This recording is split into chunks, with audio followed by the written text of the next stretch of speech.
Okay, let's chat about weather on this first Thursday, at least last Thursday of September. October is around the corner. Matter of fact, it begins this weekend, and with it, a different weather pattern. It's not going to be too different, but enough to mark a change and some cooler weather in the overnights.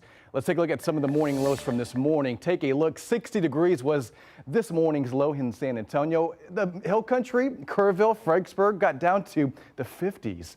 Almost the upper 40s in some of those low-lying areas. Down I-10 towards the west, northwest in our northwestern counties. But again, it was a nice morning, and now we're in the lower 90s in San Antonio. Speaking of, you can see we're underneath an Ozone Action Day. You'll see San Antonio included in that and around surrounding counties as well. High levels of air pollution will be present, and you can see the current air quality right now. San Antonio is under current and moderate air quality. Surrounding areas like Corpus Christi, Laredo, not too bad. Houston is under moderate air quality right now as well. At the moment, we're nice, but it's 92 at Stinson, 90 at the airport. Skies are clear, mostly calm. Winds are at the south at 6 miles an hour. Humidity, the dew point's at 46, so it feels fantastic outside. But with that being said, still in the 90s, 90 in the city, 92 at Pearsall. And that's probably the hot spot, 92 at Floresville, near 93 in San Marcos right now. Winds are calm, 5 to 10 miles an hour. Expect more of the same today. And because of earlier this week, that very weak cold front on Monday, the air is still dry. So the late nights, the early mornings are going to still feel phenomenal. And look at the trend. Not much changes through the weekend. And this weekend, it actually goes back down. So we're in this awesome weather pattern that's not going to really return until next week, at least in terms of regarding the humidity coming back until next Wednesday. In the meantime, it's going to be a beautiful night. Look at this, 89 at 6, 82 at 8 p.m. Clear skies. If you have any plans outdoors this evening, just perfect. And by tomorrow morning, we'll be back in the 60s, and the radar is bone dry. It's quiet. You can see as I zoom out, there are a few showers in northern Mexico, but aside from that, very quiet. And tomorrow's forecast just as beautiful. 60s in the morning, highs in the 90s. East-northeast wind at 5 to 15 and sundown around 7:22 later on tomorrow night.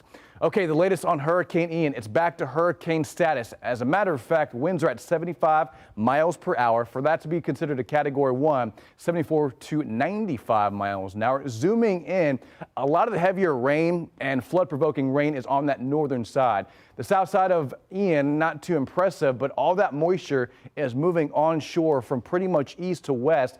And that's the reason. I mean, these training thunderstorms that continue to move into Jacksonville, Daytona Beach, they don't stop. Now, as it moves over water for the next 24 hours on approach to South Carolina, it's going to continue to pick up some speed. So we're expecting about a Category 1 where it's at right now for South Carolina. Tomorrow, late morning, tomorrow afternoon, as it moves farther inland and then interacts with the jet stream and then starts to weaken into a remnant low by this weekend.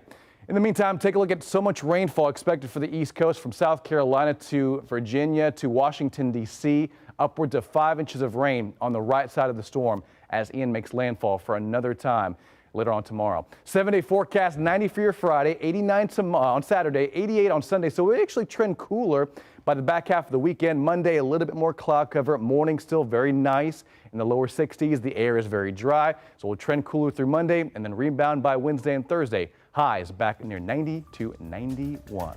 We'll be right back.